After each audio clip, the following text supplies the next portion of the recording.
বৃন্দ, মাননীয় স্পিকার।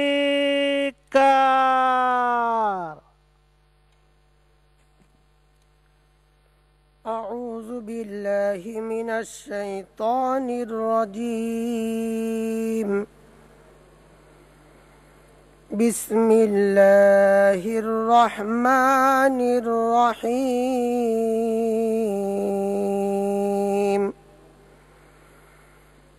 يا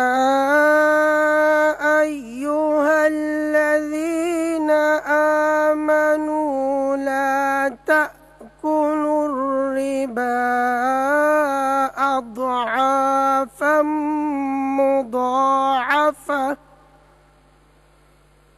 واتقوا الله لعلكم تفلحون.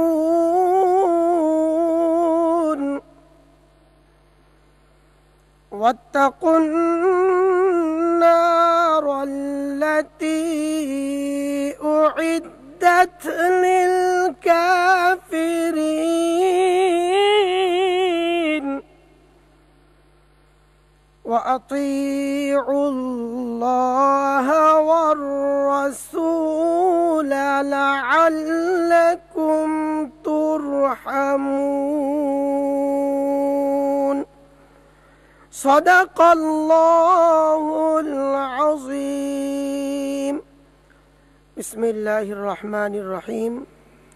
সূরা আলী ইমরানের 130 হতে 132তম আয়াতে কারিমা তেলাওয়াত করা হলো, যার বাংলা অর্থ এইরূপ: হে মানুষ, তোমরা যারা ঈমান এনেছো, চক্রবৃদ্ধি হারে সুদ খেও না এবং তোমরা আল্লাহ তাআলাকে ভয় করো।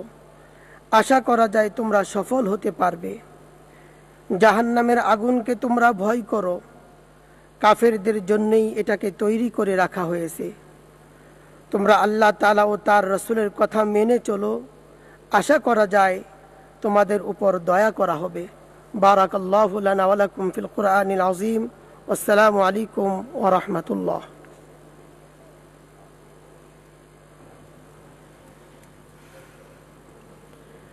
বিসমিল্লাহির রহমানির রহিম।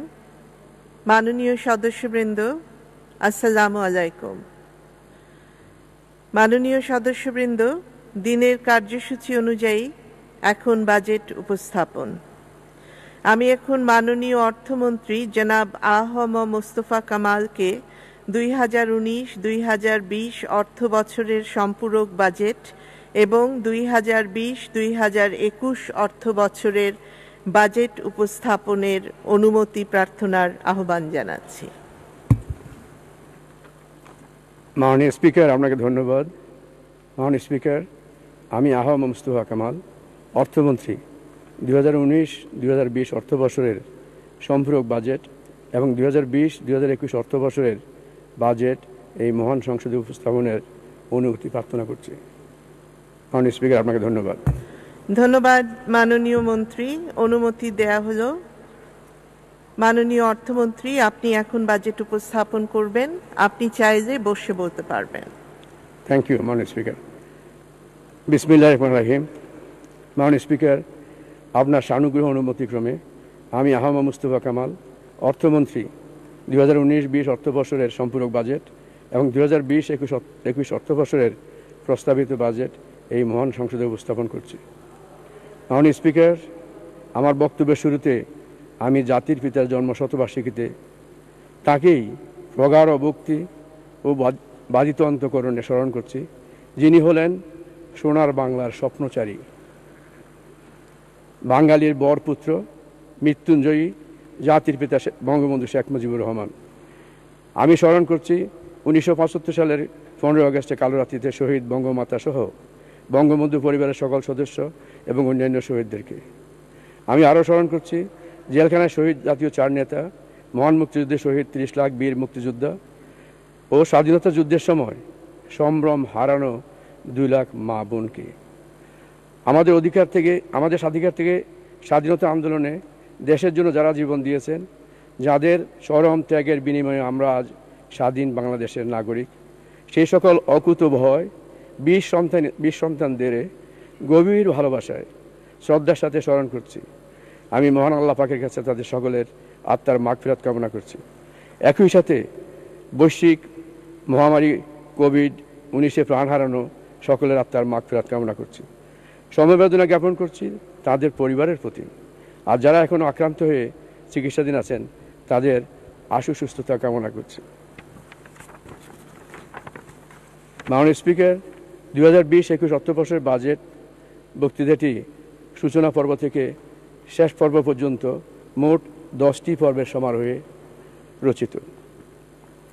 মাননীয় স্পিকার, আমি এতক্ষণ সূচনা পর্বটি পাঠ করেছি। আপনার সদয় অনুমতিক্রমে আমি চতুর্থ এবং পঞ্চম পর্ব এই দুটি পর্ব ব্যক্তিগতভাবে উপস্থাপন করব। বাকি পর্বসমূহ ডিজিটাল পদ্ধতিতে উপস্থাপন করা হবে। তবে শেষ পর্বটির দুটি অংশ আছে। প্রথম অংশটি ডিজিটাল পদ্ধতিতে আর দ্বিতীয় অংশটি আমি নিজে উপস্থাপন করব। মাননীয় স্পিকার, সার্বিক বিবেচনায় এই বছর আমরা 2020-21 অর্থবর্ষের বাজেট বক্তৃতা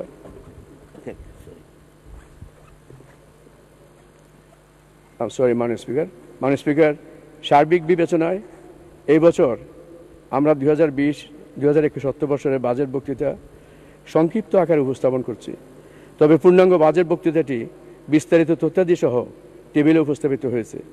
এটিকে পঠিত বলে গণ্য করার জন্য মাননীয় স্পিকার আপনাকে বিনীতভাবে অনুরোধ জানাচ্ছি। জি, মাননীয় অর্থমন্ত্রী, আপনি পেশ করুন, পরবর্তীতে পঠিত বলে গণ্য করা হবে। ধন্যবাদ মাননীয় স্পিকার। মাননীয় স্পিকার, এই পর্যায়ে দ্বিতীয় এবং তৃতীয় এই দুইটি পর্ব ডিজিটাল পদ্ধতিতে উপস্থাপিত হবে। ধন্যবাদ আপনাকে। জাতীয় বাজেট 2020-2021 প্রেক্ষিত ও প্রেক্ষাপট। মহান জাতীয় সংসদে আজকের উপস্থাপিত এ বাজেট গতানুগতিক ধারার কোনো বাজেট নয়। এটি বর্তমান প্রেক্ষাপট বিবেচনায় অর্থনৈতিক উত্তরণের বাজেট। বিশ্ব মহামারী করোনা ভাইরাসের কারণে জাতীয় বাজেট নির্মাণে যে ধরনের অপরিহার্য সুনির্দিষ্ট অর্থনৈতিক তথ্যপাত্র প্রয়োজন হয় তা এবছর পরিপূর্ণভাবে নেই। পরিস্থিতি সম্পূর্ণ অননুমেয় হওয়ায় আয় বা ব্যয়ের খাত নিয়ে নির্দিষ্ট কোনো পরিকল্পনা যেমন সম্ভব হয়নি, তেমনি অনুমান ভিত্তিক পরিকল্পনা গ্রহণও দুরূহ হয়ে পড়েছে। এই বাজেটটিকে উপস্থাপন করা হচ্ছে সরকারের অতীতের অর্জন, অর্থনীতি নিয়ে IMF সহ বিশ্বের বিভিন্ন অর্থনৈতিক থিঙ্ক ট্যাঙ্কের পর্যালোচনা এবং উদ্ভূত বর্তমান পরিস্থিতির সমন্বয়ে।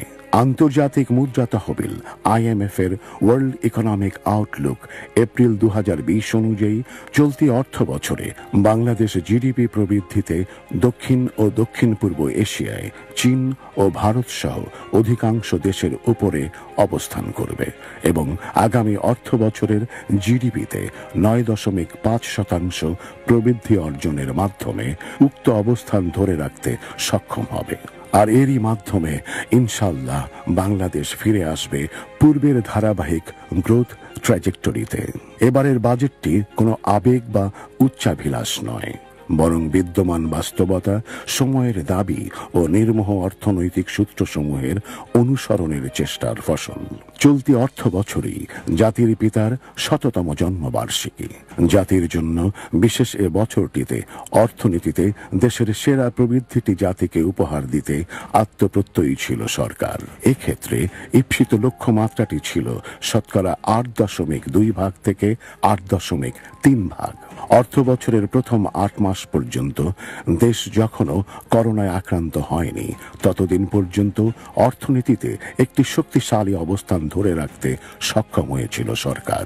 পৃথিবীর প্রখ্যাত সকল অর্থনৈতিক থিঙ্ক ট্যাঙ্ক ও গণমাধ্যম সমূহ বাংলাদেশের প্রশংসায় ছিল পঞ্চমুখ।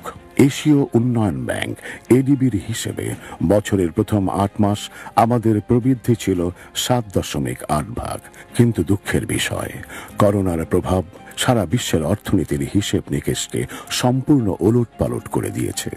আন্তর্জাতিক মুদ্রা তহবিল, বিশ্ব বাণিজ্য সংস্থা, আংটাড এবং এশীয় উন্নয়ন ব্যাংক সহ সকল আন্তর্জাতিক সংস্থা চলতি অর্থ বছরে বৈশ্বিক অর্থনীতি সংকোচনের পূর্বাভাস দিয়েছে।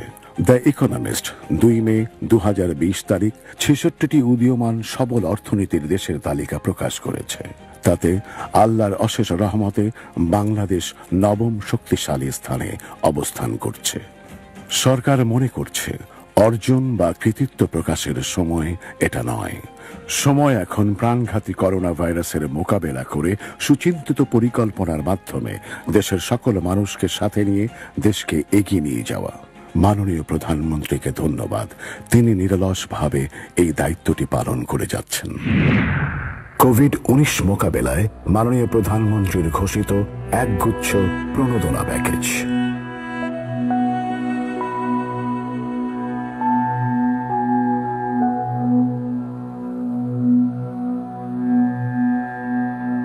অদ্ভুত আধার এক এসেছে পৃথিবীতে আজ।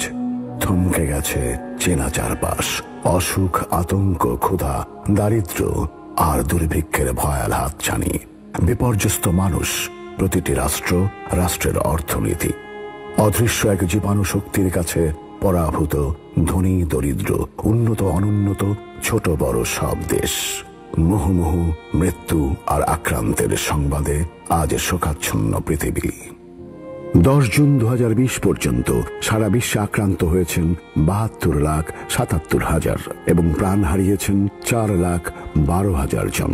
বাংলাদেশে আক্রান্তের সংখ্যা 74,865 জন এবং মৃত্যুবরণ করেছেন 1,012 জন। করোনার প্রভাবে গোটা বিশ্ব আজ অর্থনৈতিক গভীর মন্দার সম্মুখীন। করোনা ভাইরাসের প্রভাব মোকাবেলায় লকডাউন, গণছুটিতে মানুষ ঘরবন্দি, জরুরি সেবা কার্যক্রম ছাড়া সবকিছু বন্ধ। দেশের সিংহভাগ শিল্প ও ব্যবসা প্রতিষ্ঠান এবং ছোটখাটো সকল কারখানা বন্ধ। সকল গণপরিবহন চলাচল স্থগিত।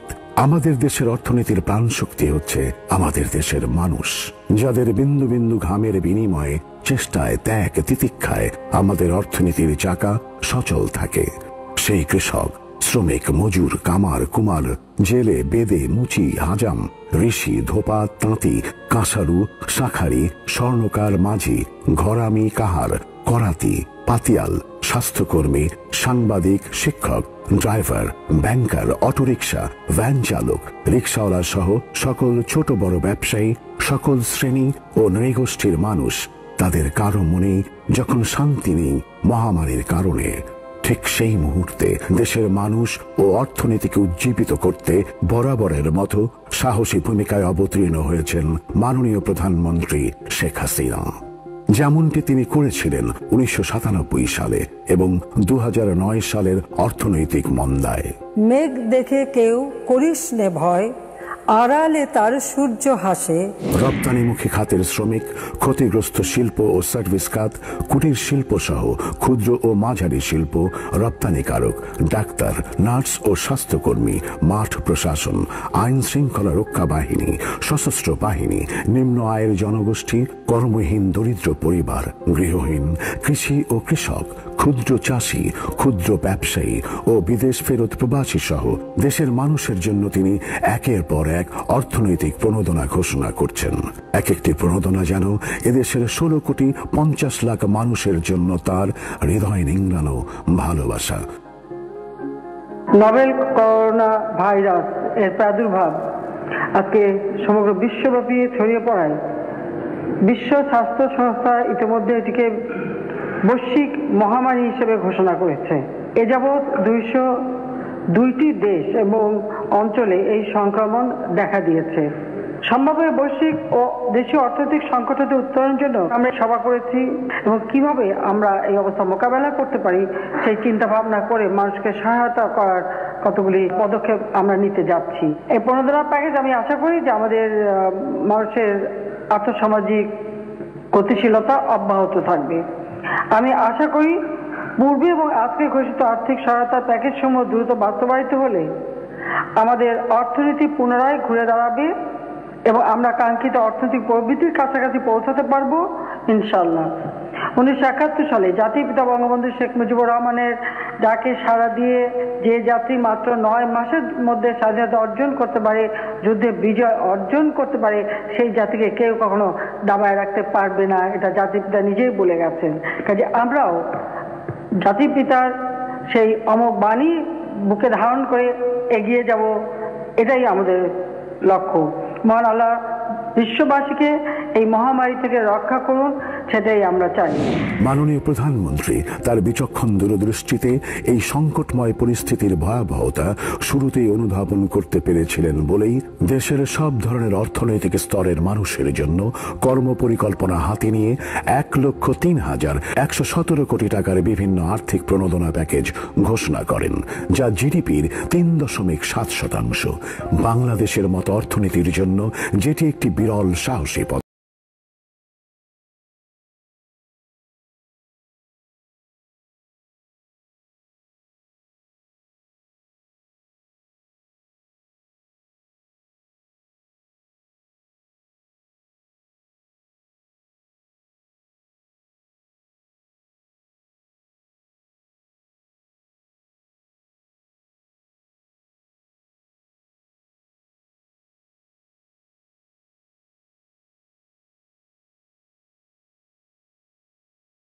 প্রধানমন্ত্রীর গৃহীত পদক্ষেপসমূহ বিশ্ব পরিমণ্ডলেও প্রশংসিত হয়েছে।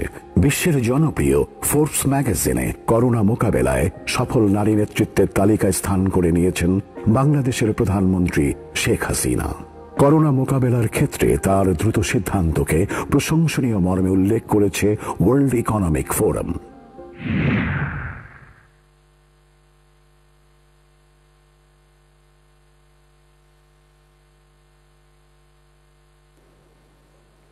আমি এখন আমাদের চতুর্থ পর্বটি পড়ব। এই পর্যায়ে আমি চলতি 2019-2020 অর্থবছরের সম্পূরক বাজেট কাঠামোর উপর আলোচনা করব। মাননীয় স্পিকার, আমাদের অর্থনীতির উপর কোভিড-19-এর প্রভাব বিবেচনায় 2019-2020 অর্থবছরের বাজেটে কিছুটা সংশোধন এবং কিছুটা সমন্বয় করতে হয়েছে। 2019-20 অর্থবছরের মূল বাজেটে রাজস্ব সংগ্রহের লক্ষ্যমাত্রা ধার্য করা হয়েছিল 3,77,810 কোটি টাকা। অর্থবছরের জুলাই-ফেব্রুয়ারি সময়ে রাজস্ব আদায় পরিস্থিতি পর্যালোচনা করে সম্পূরক বাজেটের লক্ষ্যমাত্রা 3,48,066 কোটি নির্ধারণ করা হয়েছে। চলতি অর্থবছরের বাজেটে সর্বমোট সরকারি ব্যয়ের প্রাক্কলন করা হয়েছিল 5,23,190 কোটি টাকা। সংশোধিত বাজেটে এই ব্যয় 5,01,577 কোটি টাকা নির্ধারণ করা হয়েছে। মাননীয় স্পিকার, সংশোধিত বাজেট ঘাটতি ও অর্থায়ন। চলতি অর্থ বছরের বাজেটে ঘাটতি প্রাক্কলন করা হয়েছিল 1,45,380 কোটি টাকা। সংশোধিত বাজেটে ঘাটতি নির্ধারণ করা হয়েছে 1,53,513 কোটি টাকা, যা জিডিপির 5.5%। এই ঘাটতি অভ্যন্তরীণ ও বৈদেশিক উভয় উৎস হতে অর্থায়ন করা হবে। মাননীয় স্পিকার,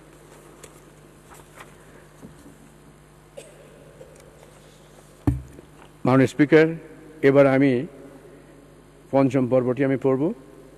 মাননীয় স্পিকার, আমি এখন 2020-2021 অর্থবছরের প্রস্তাবিত বাজেট কাঠামোর উপর আলোকপাত করব।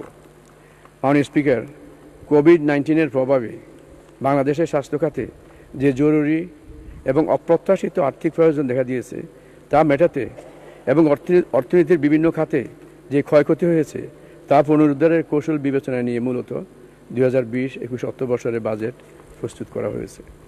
মাননীয় স্পিকার, আগামী 2020-2021 অর্থবছরে মোট রাজস্ব আয় প্রাক্কলন করা হয়েছে 3,78,000 কোটি টাকা। এর মধ্যে জাতীয় রাজস্ব বোর্ড উৎস হতে 3,30,000 কোটি টাকা এবং অন্যান্য উৎস হতে 48,000 কোটি টাকা সংগ্রহ করা হবে। মাননীয় স্পিকার, আগামী অর্থবছরে বাজেটের আকার প্রাক্কলন করা হয়েছে 5,68,000 কোটি টাকা, যা জিডিপির 17.9%। পরিচালন সহ বিভিন্ন খাতে মোট বরাদ্দ রাখা হয়েছে 3,62,855 কোটি টাকা এবং বার্ষিক উন্নয়ন কর্মসূচিতে বরাদ্দ রাখা হয়েছে 2,05,145 কোটি টাকা। বাজেট ঘাটতি ও অর্থায়ন। বাজেট ঘাটতির পরিমাণ দাঁড়াবে 1,90,000 কোটি টাকা, যা জিডিপির 6%। এখানে উল্লেখ্য, এই হার গত বাজেটে ছিল 5%। অভ্যন্তরীণ এবং বৈদেশিক উৎস হতে এই ঘাটতি মেটানো হবে। মাননীয় স্পিকার, এই পর্যায়ে ষষ্ঠ থেকে নবম পর্যন্ত আমরা আমাদের বিভিন্ন পর্বগুলো আমরা ডিজিটালি উপস্থাপন করব। আপনাকে ধন্যবাদ মাননীয় স্পিকার। ষষ্ঠ পর্ব, খাতভিত্তিক নীতি কৌশল, কর্মপরিকল্পনা ও সম্পদ সঞ্চালন।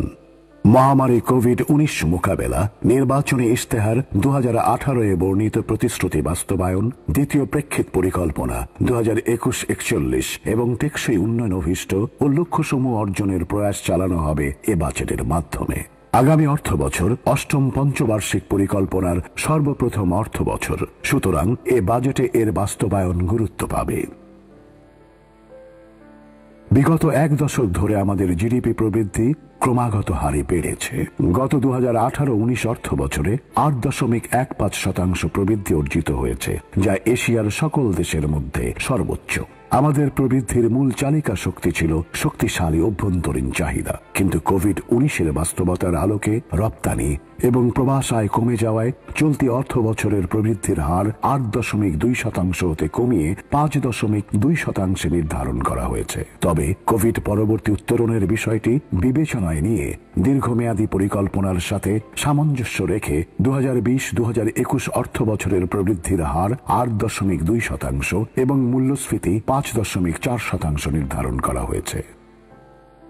করোনা ভাইরাসের প্রভাব বিবেচনায় আগামী বাজেটে অগ্রাধিকার থাকবে স্বাস্থ্য, কৃষি, শিক্ষা, কর্মসংস্থানের মতো খাতগুলোর দিকে। পরবর্তী অংশে খাতভিত্তিক সুনির্দিষ্ট কর্মপরিকল্পনা তুলে ধরা হলো। গত মার্চ মাসে বাংলাদেশে প্রথম কোভিড-19 রোগী শনাক্ত হওয়ার সময় থেকেই কোভিড-19 মোকাবেলায় সরকার পর্যাপ্ত প্রস্তুতিমূলক ব্যবস্থা গ্রহণ করেছে। মাননীয় প্রধানমন্ত্রীর সার্বিক দিক নির্দেশনায় এই রোগ প্রতিরোধ, সংক্রমণ হ্রাস ও চিকিৎসায় সর্বাত্মক প্রচেষ্টা গ্রহণ করা হয়েছে। কোভিড-19কে সংক্রামক রোগের অন্তর্ভুক্ত করে সমগ্র বাংলাদেশকে সংক্রমণের ঝুঁকিপূর্ণ এলাকা ঘোষণা করা হয়েছে। কোভিড-19 মোকাবেলায় চিকিৎসা ব্যবস্থা নিশ্চিত করে জনজীবনকে সুরক্ষার জন্য national preparedness and response plan প্রণয়ন এবং বাস্তবায়ন আরম্ভ হয়েছে। প্রতিটি জেলা ও উপজেলায় হাসপাতাল ও স্বাস্থ্য কেন্দ্রগুলোতে বিশেষায়িত আইসোলেশন ইউনিট খোলা হয়েছে। কেন্দ্রীয়ভাবে রাজধানীতে 9টি সহ অন্যান্য জেলা শহরগুলোতে করোনা আক্রান্ত চিকিৎসায় কোভিড-19 ডেডিকেটেড হাসপাতাল প্রস্তুত করা হয়েছে। করোনা রোগ নির্ণয়ের জন্য এ পর্যন্ত 50টি ল্যাবরেটরি প্রতিষ্ঠা সহ বিভিন্ন সরকারি স্বাস্থ্যসেবা প্রতিষ্ঠান সমূহকে আধুনিকীকরণ ও উন্নততর সেবা প্রদান প্রতিষ্ঠানে রূপান্তর করা হচ্ছে। এর জন্য জরুরি ভিত্তিতে স্বাস্থ্য খাতে 529 কোটি টাকা বরাদ্দ প্রদান করা হয়েছে। কোভিড-19 মোকাবেলায় করোনা ভাইরাস জনিত স্বাস্থ্য ঝুঁকি মোকাবেলায় ক্ষতিপূরণ এবং চিকিৎসায় নিয়োজিত ডাক্তার, নার্স ও স্বাস্থ্যকর্মীদের সম্মানী বাবদ মোট 850 কোটি টাকা বরাদ্দ রাখা হয়েছে। কোভিড-19 পরিস্থিতি মোকাবেলার লক্ষ্যে জরুরি ভিত্তিতে 2000 জন ডাক্তার এবং 6000 নার্স নিয়োগ প্রদান করা হয়েছে। এর পাশাপাশি মেডিকেল টেকনোলজিস্ট, ল্যাব অ্যাটেন্ডেন্ট সহ অন্যান্য স্বাস্থ্যকর্মী নিয়োগ চূড়ান্ত পর্যায়ে রয়েছে। কোভিড-19 সংক্রমণ যাচাইয়ের জন্য একটি স্ক্রিনিং অ্যাপ ও কৃত্রিম বুদ্ধিমত্তা সম্পন্ন জাতীয় কোভিড-19 ডিজিটাল সার্ভাইলেন্স সিস্টেম প্রস্তুত করা হয়েছে। 29টি গাইডলাইন ও 11টি জনসচেতনতামূলক উপকরণও প্রস্তুত করা হয়েছে। কোভিড-19 মহামারী মোকাবেলায় জরুরি পদক্ষেপ হিসেবে বিশ্ব ব্যাংক ও এশীয় উন্নয়ন ব্যাংকের সহায়তায় 2টি প্রকল্প বাস্তবায়ন ইতোমধ্যে শুরু হয়েছে। কোভিড-19 মোকাবেলার পাশাপাশি নিয়মিত স্বাস্থ্য সেবা ও পরিবার কল্যাণ কার্যক্রম অব্যাহত আছে। কোভিড-19 সংক্রমণ মোকাবেলায় গৃহীত কার্যক্রম সমূহ অগ্রাধিকার ভিত্তিতে বিবেচনায় নিয়ে স্বাস্থ্য ও পরিবার কল্যাণ খাতে আগামী 2020-2021 অর্থ বছরে 29,247 কোটি টাকা বরাদ্দের প্রস্তাব করা হলো। কোভিড-19 নভেল করোনা ভাইরাসের প্রাদুর্ভাব মোকাবেলায় সামাজিক দূরত্ব বজায় রাখার কৌশলের অংশ হিসেবে গত মার্চের মাঝামাঝি সময় হতে দেশের সকল শিক্ষা প্রতিষ্ঠানে সাধারণ ছুটি ঘোষণা করা হয়।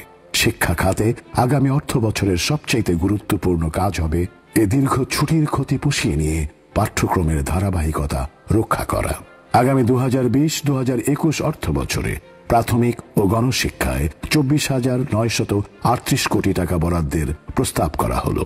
আগামী 2020-2021 অর্থ বছরে মাধ্যমিক ও উচ্চ শিক্ষা খাতে 33,117 কোটি টাকা বরাদ্দ প্রস্তাব করা হলো। কারিগরি ও মাদ্রাসা শিক্ষার জন্য 2020-2021 অর্থ বছরে 8,345 কোটি টাকা বরাদ্দ প্রস্তাব করা হলো। করোনা উত্তর বিশ্বে দুর্ভিক্ষের যে পূর্বাভাস রয়েছে তার প্রেক্ষিতে বাংলাদেশের বিশাল জনগোষ্ঠীর খাদ্য ও পুষ্টি নিরাপত্তা সহ কৃষি খাতের সাথে জড়িত কৃষক, কৃষি শ্রমিক ও অন্যান্য সংশ্লিষ্টদের জীবন ও জীবিকা নিশ্চিত করাই বর্তমানে সরকারের কৃষি খাতের অন্যতম চ্যালেঞ্জ। মাননীয় প্রধানমন্ত্রী নির্দেশনা প্রদান করেছেন যে করোনা পরবর্তী পরিস্থিতিতে কোনোভাবেই যাতে খাদ্য সংকট সৃষ্টি না হয়, সেজন্য 1 ইঞ্চি আবাদি জমিও ফেলে রাখা যাবে না। কৃষি মন্ত্রণালয় ও তার সকল সহযোগী সংস্থা এ লক্ষ্যে প্রয়োজনীয় উদ্যোগ গ্রহণ করবে। অতি সম্প্রতি বিশ্বে চাল উৎপাদনে ইন্দোনেশিয়াকে পিছিয়ে ফেলে 3য় অবস্থানে উঠে এসেছে বাংলাদেশ। কঠোর পরিশ্রমী ও আত্মপ্রত্যয়ী কৃষক ও কৃষি নিয়ে যারা কাজ করেন তাদের সকলকে আন্তরিক ধন্যবাদ। কৃষিপণ্য সরবরাহের অটোমেশনের অংশ হিসেবে সঠিক বিপণন ও ন্যায্য মূল্য নিশ্চিতকরণের নিমিত্ত বাংলাদেশে সরকারি উদ্যোগে প্রথম উন্মুক্ত অনলাইন কৃষিপণ্য প্ল্যাটফর্ম চালু করা হয়েছে। আগামী অর্থ বছরে কৃষি খামার যান্ত্রিকীকরণে 3,198 কোটি টাকা, বিদ্যমান বছরে ভর্তুকি অতিরিক্ত 800 কোটি টাকা, কৃষি ভর্তুকি 9,500 কোটি টাকা এবং বাংলাদেশ ব্যাংকের মাধ্যমে এগ্রি রিফাইন্যান্সিং স্কিমে 5,000 কোটি টাকা বরাদ্দ রাখা হবে। বিগত বছর সময়ের ন্যায় আমদানি খরচ যাই হোক না কেন আগামী অর্থ বছরেও রাসায়নিক সারের বিক্রয় মূল্য অপরিবর্তিত রাখা হবে ও কৃষি প্রণোদনা অব্যাহত থাকবে। খাদ্য নিরাপত্তা। বিশ্বব্যাপী করোনা দুর্যোগের কারণে খাদ্যশস্য উৎপাদন, আমদানি, রপ্তানি, সরবরাহ পরিস্থিতির উপর ঝুঁকি সৃষ্টি হয়েছে। সরকার দেশে পর্যাপ্ত খাদ্য মজুদ নিশ্চিত করার লক্ষ্যে সকল প্রকার পদক্ষেপ গ্রহণ করেছে। সরকার আমন ফসল হতে 7.98 লক্ষ মেট্রিক টন খাদ্যশস্য সংগ্রহ করেছে।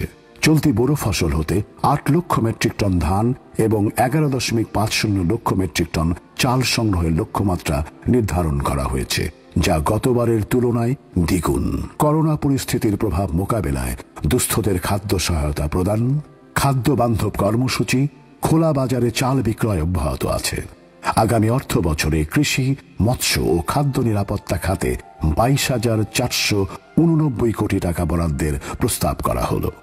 করোনা ভাইরাসের অর্থনৈতিক প্রভাব কার্যকরভাবে মোকাবেলা করার জন্য সরকার লক্ষাধিক কোটি টাকার বৃহৎ আর্থিক প্রণোদনা এবং ব্যবসা বান্ধব রাজস্ব ও মুদ্রানীতি বাস্তবায়ন করছে, যার প্রধান লক্ষ্য হচ্ছে অর্থনীতিতে তারল্য সরবরাহ ঠিক রাখার পাশাপাশি অর্থনৈতিক কার্যক্রমে গতি সঞ্চারের মাধ্যমে কর্মহীনতা দূরীকরণ। ফলে বিভিন্ন ব্যবসা, কলকারখানা, এসএমই, ভারী শিল্প সহ পর্যটন ও সেবা খাতের প্রতিষ্ঠানগুলো চলমান দুর্যোগের মধ্যেও টিকে থাকবে এবং কর্মসংস্থান অব্যাহত থাকবে।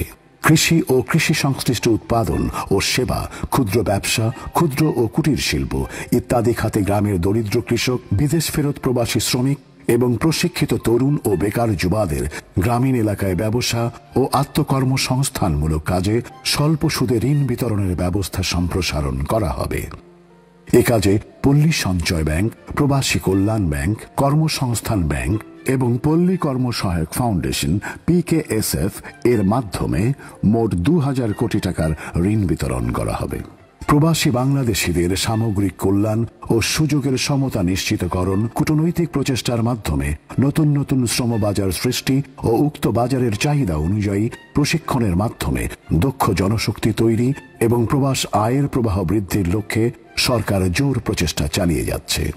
বিগত 10 বছরে পেশাজীবী, দক্ষ, আধা দক্ষ ও স্বল্প দক্ষ ক্যাটাগরিতে সর্বমোট 66,33,000-এর অধিক বৈদেশিক কর্মসংস্থান হয়েছে, যা এ পর্যন্ত মোট কর্মসংস্থানের প্রায় 60%। বৈধ পথে প্রবাস আয় প্রেরণ অব্যাহত রাখতে 2020-21 অর্থ বছরে নগদ প্রণোদনা খাতে 3,060 কোটি টাকা বাজেট বরাদ্দ রাখার প্রস্তাব করা হল। করোনা ভাইরাস প্রাদুর্ভাবে সাময়িকভাবে কর্ম হারানো 50 লক্ষ জনকে নগদ অর্থ সহায়তা প্রদানের উদ্যোগ গ্রহণ করেছে সরকার। আগামী অর্থ বছরে চলমান সকল সামাজিক নিরাপত্তা কর্মসূচির পাশাপাশি সর্বাধিক দারিদ্র্যপ্রবণ 100টি উপজেলায় বিদ্যমান নীতিমালা অনুযায়ী সকল প্রবীণ ব্যক্তিকে বয়স্ক ভাতার আওতায় আনা হবে। এতে করে 5 লক্ষ জন নতুন উপকারভোগী যোগ হবে এবং এ খাতে 300 কোটি টাকা অতিরিক্ত বরাদ্দ প্রদান করা হবে। একইভাবে 3,50,000 জন বিধবা ও স্বামী পরিত্যক্তা নারীকে ভাতার আওতায় আনা হবে। এ খাতে 210 কোটি টাকা অতিরিক্ত বরাদ্দ প্রদান করা হবে। সর্বশেষ প্রতিবন্ধিতা শনাক্তকরণ জরিপ অনুযায়ী 2,55,000 জন নতুন ভাতাভোগী যুক্ত করে অসচ্ছল প্রতিবন্ধী ভাতাভোগীর সংখ্যা 18 লক্ষ জনে বৃদ্ধি করা হবে এবং এ বাবদ 229 কোটি 50 লক্ষ টাকা অতিরিক্ত বরাদ্দের প্রয়োজন হবে। আগামী 2020-2021 অর্থ বছরে সামাজিক নিরাপত্তা খাতে মোট 95,155 কোটি টাকা বরাদ্দ রাখা হয়েছে, যা বাজেটের 16.60% এবং জিডিপির 3%। আগামী 2020-2021 অর্থ বছরে পল্লী সেক্টরে জলবায়ু সহনশীল মধ্য আয়ের অর্থনীতি ধারণের উপযোগী কোর রোড নেটওয়ার্ক সম্প্রসারণ সহ মোট 5,550 কিলোমিটার নতুন সড়ক নির্মাণ এবং 31,000 মিটার ব্রিজ কালভার্ট সম্প্রসারণ নির্মাণ করা হবে। 195টি গ্রোথ সেন্টার হাটবাজার উন্নয়ন করা হবে। স্থানীয় সরকারের কার্যক্রম শক্তিশালী করার জন্য 65টি উপজেলা কমপ্লেক্স ভবন নির্মাণ, সম্প্রসারণ এবং 100টি ইউনিয়ন পরিষদ ভবন নির্মাণ করা হবে। উপকূলীয় এলাকায় 140টি সাইক্লোন সেন্টার নির্মাণ করা হবে। সড়ক উন্নয়নের ফলে দেশের সড়ক নেটওয়ার্ক কভারেজ 35.75% থেকে বৃদ্ধি পেয়ে 36.75% উন্নীত হবে। আগামী অর্থ বছরে স্থানীয় সরকার ও পল্লী উন্নয়ন খাতে 39,573 কোটি টাকা বরাদ্দের প্রস্তাব করা হয়েছে। রপ্তানি সম্ভাবনা রয়েছে এমন পণ্যকে সরকার নগদ সহায়তা অথবা প্রণোদনা প্রদান করছে, যাতে এ সকল পণ্য আন্তর্জাতিক বাজারে প্রতিদ্বন্দ্বিতা করতে পারে। চলতি 2019-20 অর্থ বছরে মোট 37 ধরনের পণ্য রপ্তানির বিপরীতে এরূপ প্রণোদনা প্রদান করা হচ্ছে। বিশ্বব্যাপী পাট পণ্যের ব্যবহার বৃদ্ধি পাওয়ায় চলতি অর্থ বছরের মার্চ পর্যন্ত পাট ও পাটজাত পণ্যের রপ্তানি বিগত অর্থ বছরের তুলনায় 23.49% বৃদ্ধি পেয়েছে। এ খাতে সরকারের সহায়তা অব্যাহত থাকবে। করোনা ভাইরাসের সংক্রমণে বিশ্বব্যাপী লকডাউনের কারণে সামনের দিনগুলোতে রপ্তানি আরও কমবে। তবে আশা করা যায় করোনার প্রভাব মোকাবেলায় সরকার প্রদত্ত আর্থিক প্রণোদনার সুবিধা নিয়ে বস্ত্র ও তৈরি পোশাক শিল্প ঘুরে দাঁড়াবে এবং আগামী 2020-2021 অর্থ বছরে রপ্তানি প্রবৃদ্ধির কাঙ্ক্ষিত ধারায় ফিরতে পারবে। কোভিড-19 প্রাদুর্ভাবে দেশের পর্যটন শিল্প যে ক্ষতির সম্মুখীন হয়েছে তা থেকে দ্রুত পুনরুদ্ধারে সরকার সক্রিয় প্রচেষ্টা গ্রহণ করবে। বঙ্গোপসাগরের বিশাল সমুদ্র সম্পদের সামান্যতম অংশ উত্তোলন এবং আহরণ করা সম্ভবপর হলে আমাদের অর্থনীতিতে তার অবদান হবে ব্যাপক। সেজন্য রূপকল্প 2041-তে বঙ্গোপসাগরের সম্পদ অনুসন্ধান, আহরণ এবং তার যথাযথ ব্যবহার নিশ্চিতকরণের উপর জোর দেওয়া হয়েছে। 2041 সালের মধ্যে 60,000 মেগাওয়াট বিদ্যুৎ উৎপাদনের মহাপরিকল্পনার অংশ হিসেবে ইতিমধ্যে বিদ্যুতের উৎপাদন ক্ষমতা 23,436 মেগাওয়াটে উন্নীত হয়েছে। দেশের 97% জনগোষ্ঠী বিদ্যুৎ সুবিধার আওতায় এসেছে এবং মাথাপিছু বিদ্যুৎ উৎপাদন 510 কিলোওয়াট আওয়ারে উন্নীত হয়েছে। ডিসেম্বর 2020-এর মধ্যে দেশের সকল উপজেলায় শতভাগ বিদ্যুতায়ন কার্যক্রম বাস্তবায়নের কাজ দ্রুত এগিয়ে চলছে। আগামী 2020-2021 অর্থ বছরে বিদ্যুৎ, জ্বালানি ও খনিজ সম্পদ বিভাগের জন্য 26,758 কোটি টাকা বরাদ্দের প্রস্তাব করা হলো। সরকার দেশে নিরবচ্ছিন্ন উন্নত যোগাযোগ ব্যবস্থা নিশ্চিতকরণে সড়ক, রেল, আকাশ ও নৌপথের উন্নয়নে বদ্ধপরিকর। যোগাযোগ অবকাঠামো খাতে আগামী 2020-2021 অর্থ বছরে মোট 64,580 কোটি টাকা বরাদ্দের প্রস্তাব করা হলো। বাংলাদেশ একটি দুর্যোগ প্রবণ দেশ। বৈশ্বিক জলবায়ু পরিবর্তনজনিত কারণে বাংলাদেশ প্রাকৃতিক দুর্যোগের ঝুঁকিতে পৃথিবীর প্রথম সারির দেশগুলোর মধ্যে অন্যতম। সাম্প্রতিক কোভিড-19 প্রাদুর্ভাব ও আমফান ঘূর্ণিঝড়ের প্রেক্ষিতে দুর্যোগকালীন সময়ে মানবিক সহায়তা কার্যক্রম সম্প্রসারিত করতে সরকার দ্রুত পদক্ষেপ নিয়েছে। আগামী 2020-2021 অর্থ বছরে দুর্যোগ ব্যবস্থাপনা ও ত্রাণ কার্যক্রমের জন্য 9,836 কোটি টাকা বরাদ্দের প্রস্তাব করা হয়েছে। সপ্তম পর্ব, সংস্কার ও সুশাসন। সংস্কার একটি চলমান প্রক্রিয়া। বিগত বছরগুলোতে বিভিন্ন সংস্কারমূলক পদক্ষেপ গ্রহণ ও বাস্তবায়ন করা হয়েছে। এরই ধারাবাহিকতায় বিভিন্ন ক্ষেত্রে সরকারের গৃহীত সংস্কারমূলক পদক্ষেপগুলো হলো: বিনিয়োগ পরিবেশ উন্নয়ন, বিনিয়োগ বৃদ্ধির মাধ্যমে কর্মসংস্থান সৃষ্টির লক্ষ্যে সারা দেশে 100টি অর্থনৈতিক অঞ্চল গড়ে তোলার পরিকল্পনা গ্রহণ করা হয়েছে, যেখানে আনুমানিক 1 কোটি লোকের কর্মসংস্থান হবে। ব্যবসায় সহজীকরণ সূচকের উন্নয়ন। এই মুহূর্তে প্রধান লক্ষ্য হল ব্যবসায় সহজীকরণ সূচকে বাংলাদেশের অবস্থান 2 অঙ্কের মধ্যে নামিয়ে আনা। সরকার কর্তৃক গৃহীত এসব পদক্ষেপের ফলে ব্যবসায় সহজীকরণ সূচকে বাংলাদেশের অবস্থান 176 হতে 1 লাভে 168তে উন্নীত হয়েছে, যা আন্তর্জাতিক পরিমণ্ডলে বাংলাদেশের ব্যবসায় পরিবেশ সম্পর্কে ইতিবাচক ধারণার সৃষ্টি করবে। আর্থিক খাতের সংস্কার। ব্যাংক, পুঁজিবাজার, আর্থিক খাতের সংস্কার ও উন্নয়নে সরকার নানামুখী কার্যক্রম গ্রহণ ও বাস্তবায়ন করছে। ঋণ পুনঃ তফসিলীকরণ। 2% ডাউন পেমেন্ট করার মাধ্যমে শ্রেণীবিন্যাসকৃত ঋণকে 1 বছরের গ্রেস পিরিয়ড সহ মোট 10 বছরের মেয়াদে পুনঃ তফসিলীকরণের সুবিধা প্রদান করা হয়েছে। শেয়ার বাজার উজ্জীবিতকরণ। পুঁজিবাজারকে গতিশীল ও উজ্জীবিতকরণের লক্ষ্যে 6টি স্বল্প ও দীর্ঘমেয়াদী পদক্ষেপ গ্রহণ করা হয়েছে।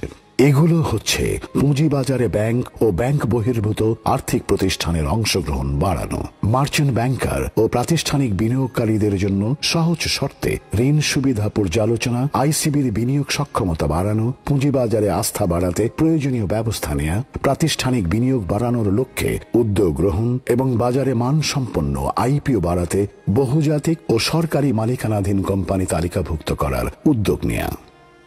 আর্থিক শৃঙ্খলা বজায় রাখা। স্বায়ত্তশাসিত, আধা স্বায়ত্তশাসিত, সংবিধিবদ্ধ সরকারি কর্তৃপক্ষ, পাবলিক নন ফাইন্যান্সিয়াল কর্পোরেশন সহ স্বশাসিত সংস্থাসমূহের উদ্বৃত্ত অর্থ সরকারি কোষাগারে জমা করার জন্য আইন প্রণয়ন করা হয়েছে, যার ফলে সরকারি আর্থিক ব্যবস্থাপনা জোরদার হয়েছে। দুর্নীতি দমন। সরকার দুর্নীতির বিরুদ্ধে জিরো টলারেন্স নীতি ঘোষণা করেছে। চলতি অর্থ বছরে দুর্নীতির বিরুদ্ধে ব্যাপক অভিযান পরিচালিত হয়েছে, যা সকল মহলে সমাদৃত হয়েছে। আগামীতেও এ ধরনের পদক্ষেপ অব্যাহত থাকবে। 8ম পর্ব, রাজস্ব আহরণ কার্যক্রম। 2018-2019 অর্থ বছরে রাজস্ব প্রবৃদ্ধি ছিল 8.26%। তবে করোনা পরিস্থিতির প্রভাবে 2019-2020 অর্থ বছরে রাজস্ব প্রবৃদ্ধি কিছুটা হ্রাস পাবে। করোনার অর্থনৈতিক প্রভাব বিবেচনায় নিয়ে 2020-2021 অর্থ বছরের রাজস্ব নীতি সাজানো হয়েছে। আয়কর, মূসক ও শুল্ক বিভাগকে আরও অটোমেটেড এবং ডিজিটালাইজড করার উদ্যোগ নেওয়া হয়েছে। নতুন আয়কর আইন প্রবর্তনের উদ্যোগ নেওয়া হয়েছে এবং নতুন 5 লক্ষ করদাতা শনাক্ত করা হয়েছে। ব্যক্তি শ্রেণীর করদাতাগণের ক্ষেত্রে পুরুষ করদাতাদের করমুক্ত আয় সীমা 2,50,000 টাকা থেকে বৃদ্ধি করে 3 লক্ষ টাকা এবং মহিলা করদাতা ও 65 বছরের বেশি বয়সী করদাতাদের করমুক্ত আয় সীমা 3 লক্ষ টাকা থেকে বৃদ্ধি করে 3,50,000 টাকা প্রস্তাব করা হচ্ছে।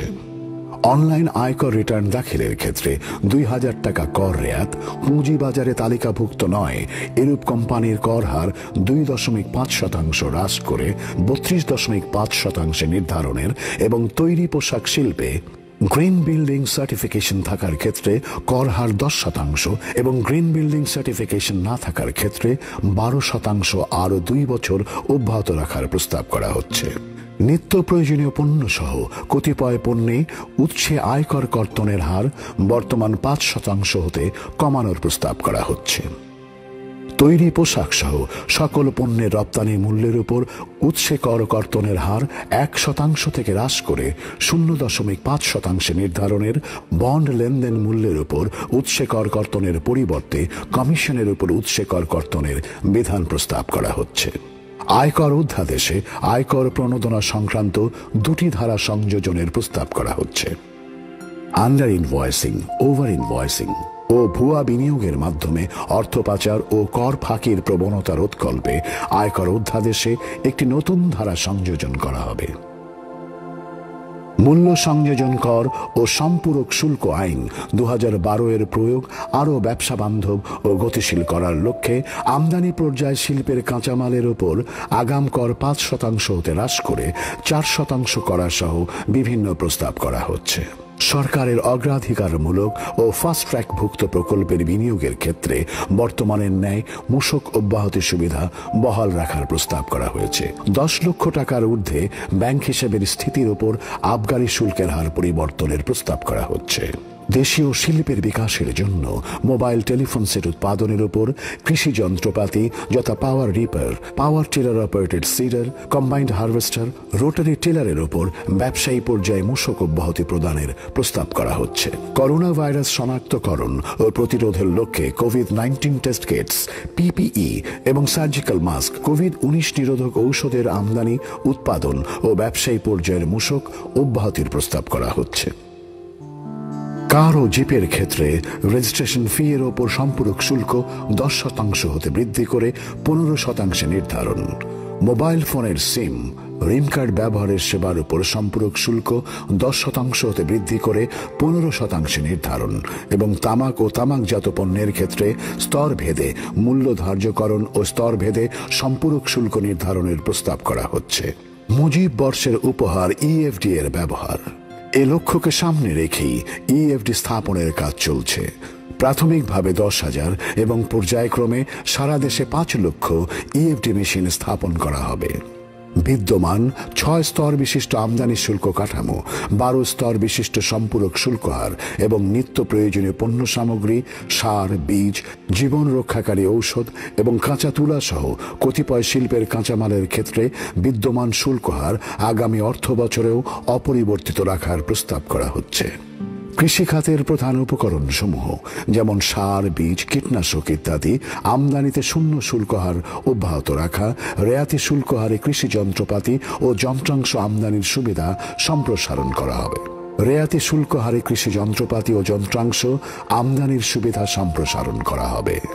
ক্ষুদ্র ও মাঝারি শিল্প, রপ্তানি শিল্প, পাদুকা শিল্প, জাহাজ নির্মাণ শিল্প এবং অন্যান্য শিল্পের প্রস্তুতকৃত পণ্য এবং অথবা কাঁচামাল এর শুল্ক কর হ্রাস বৃদ্ধির প্রস্তাব করা হচ্ছে। চিকিৎসা সামগ্রী জীবাণুমুক্তকরণে ব্যবহার্য অটোক্লেভ মেশিন স্থানীয়ভাবে উৎপাদনের জন্য কাঁচামাল আমদানিতে রেয়াতি সুবিধা প্রবর্তনের এবং আমদানি পর্যায়ে সঠিক মূল্য নিশ্চিতকরণের মাধ্যমে যথাযথ রাজস্ব আহরণের লক্ষ্যে সেলুলার ফোনের ন্যূনতম মূল্য নির্ধারণের প্রস্তাব করা হচ্ছে।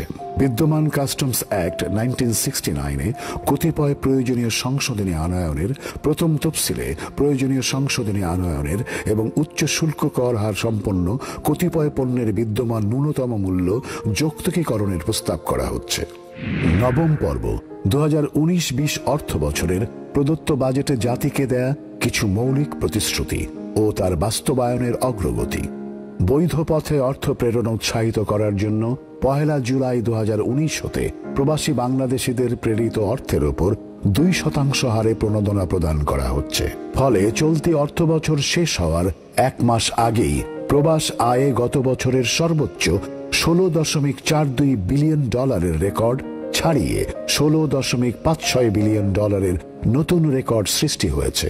তৈরি পোশাক রপ্তানি বৃদ্ধির লক্ষ্যে 1 জুলাই 2019 হতে তৈরি পোশাকের সকল খাতে 1% হারে রপ্তানি প্রণোদনা প্রদান করা হচ্ছে।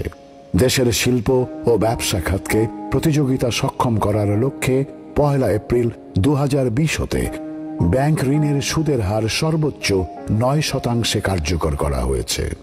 নতুন আর্থিক ইনস্ট্রুমেন্ট প্রচলনের লক্ষ্যে ভেঞ্চার ক্যাপিটাল গাইডলাইন প্রণয়ন করা হয়েছে। প্রথমবারের মতো লন্ডন স্টক এক্সচেঞ্জে টাকা ডিনোমিনেটেড বাংলা বন্ড চালু করা হয়েছে। পুঁজিবাজারে ট্রাস্ট দলিল নিবন্ধনে স্ট্যাম্প শুল্ক হ্রাস করা হয়েছে। পুঁজিবাজারকে গতিশীল ও বিনিয়োগ উৎসাহিত করার জন্য 50,000 টাকা পর্যন্ত লভ্যাংশ আয় করমুক্ত করা হয়েছে। শেয়ার হতে প্রাপ্ত লভ্যাংশের উপর দ্বৈত কর পরিহার করা হয়েছে। মুনাফার কমপক্ষে 50% নগদ ডিভিডেন্ড ঘোষণা বাধ্যতামূলক করা হয়েছে। আমদানি রপ্তানি পণ্যের শতভাগ স্ক্যানিং চালুর লক্ষ্যে 2টি স্ক্যানার স্থাপন করা হয়েছে এবং আরও 14টি স্ক্যানার সংগ্রহের কার্যক্রম চলমান আছে। কর অব্যাহতি পরিহারের অংশ হিসেবে বিগত অর্থ বছরের তুলনায় আয়কর, আমদানি শুল্ক এবং মূল্য সংযোজন কর অব্যাহতি যথাক্রমে 41%, 21.34% এবং 92% কমানো হয়েছে। আর্থিক ও রাজস্ব খাতের মামলার জট নিরসনে সুপ্রিম কোর্টে দুটি পৃথক বেঞ্চ গঠন করা হয়েছে। ব্যাংক, আর্থিক, রাজস্ব খাত সংস্কারের অংশ হিসেবে 10টি বিদ্যমান আইন সংশোধন ও 6টি নতুন আইন প্রণয়নের কাজ শুরু হয়েছে। বর্তমানে 2,20,000 পেনশনারকে ইএফটির মাধ্যমে পেনশন প্রদান হচ্ছে। চলমান মুজিব বর্ষে অবশিষ্ট পেনশনারদের ইএফটির আওতায় আনা হবে। জাতীয় সঞ্চয় স্কিম অনলাইন ম্যানেজমেন্ট সিস্টেম চালুর মাধ্যমে জাতীয় সঞ্চয় স্কিম সমূহের বিক্রয়, মুনাফা, নগদায়ন ইত্যাদি ডিজিটালাইজেশন করা হয়েছে। এছাড়াও পোস্টাল সঞ্চয় ও পোস্টাল ব্যাংকিং ব্যবস্থা অটোমেশনের আওতায় আনা হয়েছে। বিভিন্ন সেক্টরে বীমা চালু করুন। গবাদি পশু বীমা চালু করা হয়েছে। সরকারি কর্মচারীদের জন্য জীবন বীমা চালুর প্রক্রিয়া শুরু হয়েছে। কৃষি ক্ষেত্রেও বীমা চালু করা হবে। বর্তমান অর্থ বছরে সর্বমোট 2,620টি মাধ্যমিক, উচ্চ মাধ্যমিক ও কারিগরি শিক্ষা প্রতিষ্ঠান এবং মাদ্রাসা এমপিওভুক্ত করা হয়েছে। নদী ভাঙন কবলিত এলাকার ক্ষতিগ্রস্ত জনসাধারণের পুনর্বাসনের জন্য নীতিমালা প্রণয়ন এবং 100 কোটি টাকা বরাদ্দ করা হয়েছে। শেষ পর্ব। মহান আল্লাহ রাব্বুল আলামিন মানব জাতি ও অন্যান্য প্রাণীকুলের জন্য এই পৃথিবীকে সুন্দরভাবে সাজিয়েছেন। তবে তিনি মাঝে মাঝে তাঁর বান্দাদের পরীক্ষা করেন। এ মুহূর্তে আমরা পৃথিবীবাসী আল্লাহ প্রদত্ত এক পরীক্ষার সম্মুখীন। সকলেই আজ বিশ্ব মহামারী কোভিড-19 ভয়াবহ প্রভাবে দুঃখ ভারাক্রান্ত। মহান আল্লাহ রাব্বুল আলামিন পবিত্র কোরআনের সূরা আল বাকারা 155 নম্বর আয়াতে তাঁর নবী সাল্লাল্লাহু আলাইহি ওয়াসাল্লামকে উদ্দেশ্য করে ইরশাদ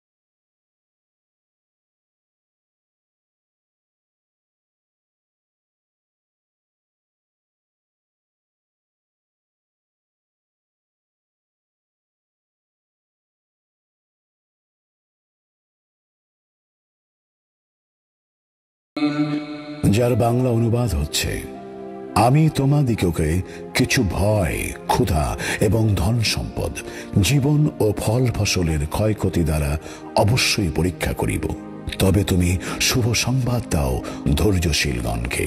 আল বাকারা 155। একই সূরার 185 নম্বর আয়াতেও মহান আল্লাহ তাআলা ইরশাদ করেন, يريد الله بكم اليسر ولا يريد بكم العسر। যার বাংলা অনুবাদ হচ্ছে, আল্লাহ তোমাদের জন্য যাহা সহজ তাহা চাহেন এবং তোমাদের জন্য যাহা ক্লেশকর তাহা চাহেন না। সূরা আল বাকারা 185। একইভাবে আল্লাহ সুবহানাহু ওয়া তাআলা সূরা আল ইনশিরার 5ম ও 6ষ্ঠ আয়াতে ইরশাদ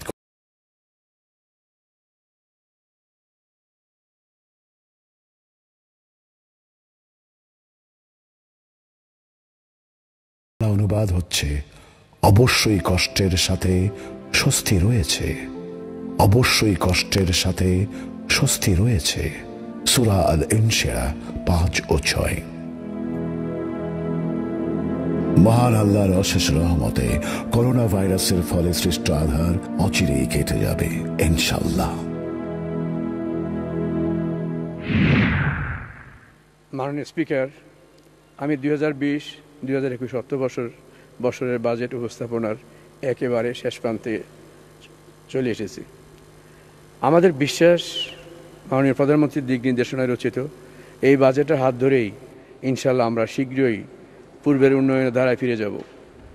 যে অমানিসার অন্ধকার আজ আমাদের চারপাশকে ঘিরে ধরেছে, মহান আল্লাহর কৃপায় সেটি কেটে যাবে। আমরা মহান আল্লাহর রহমতে ফিরে পাবো স্বাভাবিক জীবন এবং ফিরে পাবো একটি আলোকিত সকাল। মাননীয় স্পিকার, শেষ করার আগে মহান আল্লাহর কাছে আমার একটি বিনীত প্রার্থনা, ইয়া হাইয়ু ইয়া কাইয়ুমু বিরহমাতিকা আস্তাগীজ, ইয়া হাইয়ু ইয়া কাইয়ুমু বিরহমাতিকা আস্তাগীজ। হে আমাদের প্রভু, এই মেহরবানি করে আমরা যে আমাদের রহমত থেকে কখনো বঞ্চিত করো না। আমরা তোমার রহমতের উপর ভরসা করে তোমার কাছে সাহায্য প্রার্থনা করছি। হে আমাদের প্রভু, তুমি যদি রক্ষা না করো আমাদের রক্ষা করবে কে? তাই আমি আবারও সকলের পক্ষ থেকে এই প্রার্থনা তোমার কাছে যে তুমি কখনো আমাদেরকে বঞ্চিত করো না তোমার রহমত থেকে। তাবারাকাল্লাযী বিয়াদিল মুলক ওয়া হুয়া আলা কুল্লি শাইইন কাদির ওয়া সালামুন আলাল মুরসালিন ওয়া আলহামদুলিল্লাহি রাব্বিল আলামিন। মাননীয় স্পিকার, আপনাকে অশেষ ধন্যবাদ। ধন্যবাদ এই মহান জাতীয় সংসদে উপস্থিত সকল সদস্যবৃন্দকে। সবার জীবন মহান আল্লাহর কৃপায় আলোয় উদ্ভাসিত হোক, এই আমার কামনা। মাননীয় স্পিকার, আপনাকে অশেষ ধন্যবাদ।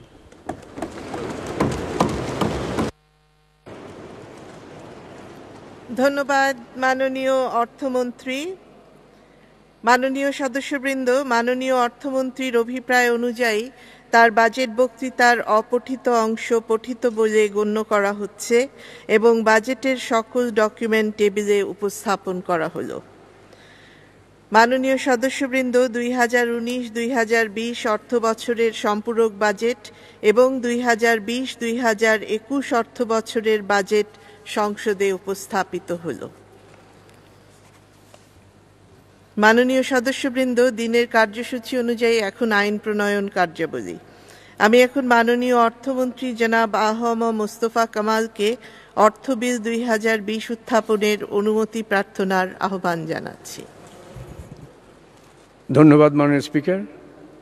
আমি আ.হ.ম মোস্তফা কামাল, অর্থমন্ত্রী, সরকারের আর্থিক প্রস্তাবাবলী কার্যকরকরণ এবং কতিপয় আইন সংশোধনকল্পে আনিত একটি বিল, অর্থ বিল 2020 এই মহান সংসদে উত্থাপনের অনুমতি প্রার্থনা করছি। মাননীয় স্পিকার, আপনাকে ধন্যবাদ। ধন্যবাদ মাননীয় মন্ত্রী। মাননীয় মন্ত্রী, আপনি বিলটি উত্থাপন করুন। মাননীয় স্পিকার, আমি আ.হ.ম মোস্তফা কামাল, অর্থমন্ত্রী, সরকারের আর্থিক প্রস্তাবাবলী কার্যকরকরণ এবং কতিপয় আইন সংশোধনকল্পে আনিত একটি বিল, অর্থ বিল 2020 এই মহান সংসদে উত্থাপন করছি। মাননীয় স্পিকার, আপনাকে ধন্যবাদ। ধন্যবাদ মাননীয় অর্থমন্ত্রী। অর্থ বিল 2020 সংসদে উত্থাপিত হল।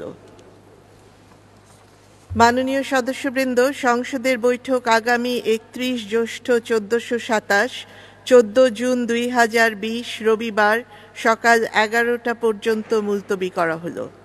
আপনাদের সহযোগিতার জন্য আন্তরিক ধন্যবাদ। আসসালামু আলাইকুম।